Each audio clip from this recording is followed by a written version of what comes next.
Assalamualaikum warahmatullahi wabarakatuh. Selamat pagi semua. Bagaimana kabar kalian semua hari ini? Semoga kalian dalam keadaan sehat ya.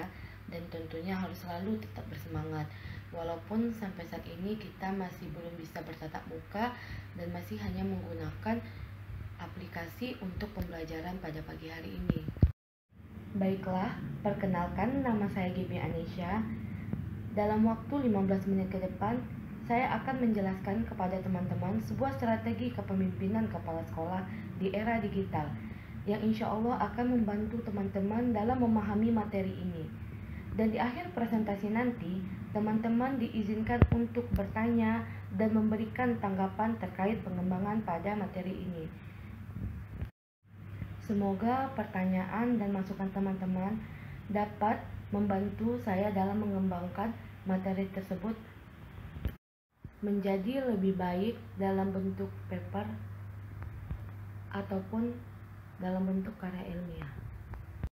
Sebelum masuk ke pembahasan, alangkah baiknya jika kita mulai dengan bacaan basmalah agar Allah senantiasa memudahkan kita dalam menerima pelajaran serta mendapat ilmu yang bermanfaat. Bismillahirrahmanirrahim. Strategi kepemimpinan kepala sekolah di era digital. Apa sih strategi itu? Strategi adalah cara yang digunakan dalam mengerahkan semua kemampuan dari segenap sumber daya yang ada pada suatu organisasi supaya bisa bekerja sama untuk mencapai tujuan yang telah ditetapkan. Jadi dapat disimpulkan bahwa strategi merupakan sebuah rencana atau panduan yang membantu untuk mendapatkan hasil yang ingin dicapai. Selanjutnya, kepemimpinan.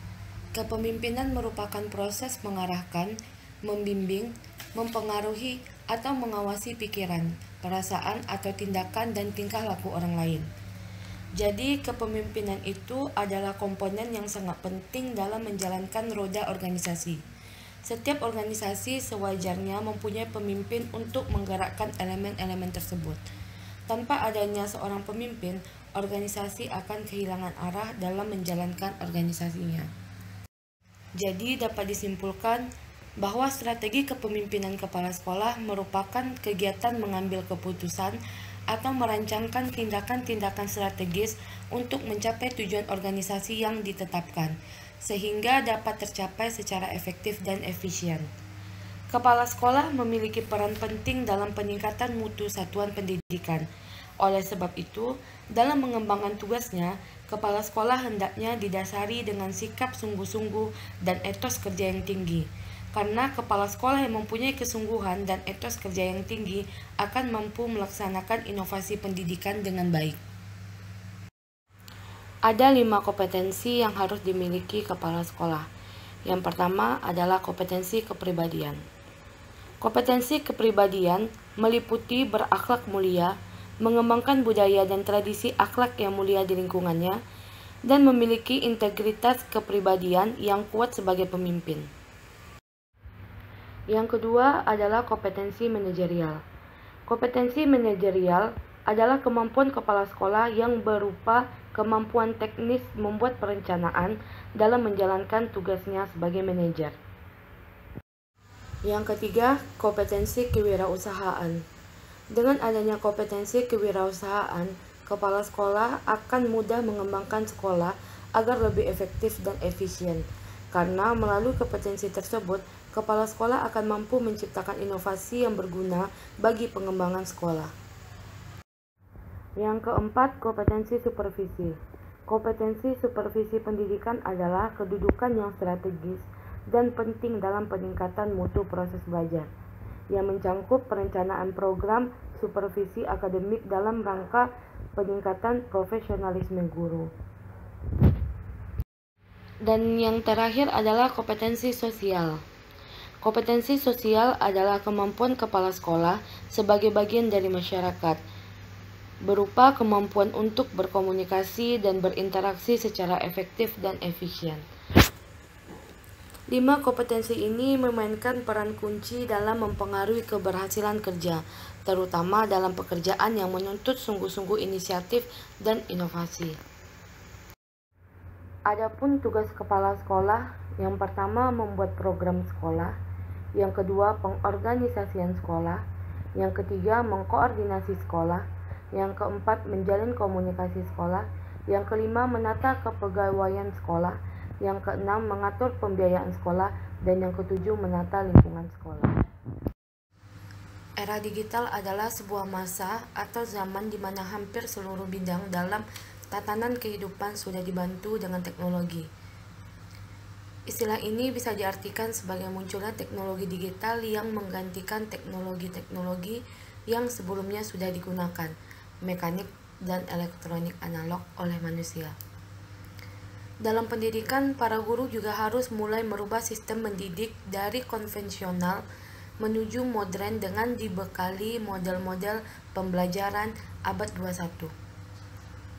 Penguasaan TIK pun penting dikuasai oleh guru, karena teknologi informasi selain digunakan sebagai sarana belajar, juga menjadi salah satu sumber belajar. Bahkan banyak sekali digunakan seiring dengan semakin meningkatnya kebutuhan terhadap penggunaan teknologi informasi komunikasi.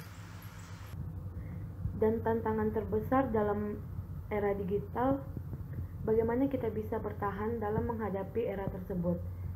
Jadi kepala sekolah harus memiliki keterampilan khusus agar dapat tetap bertahan dalam arus globalisasi dan memajukan sekolah yang dipimpinnya.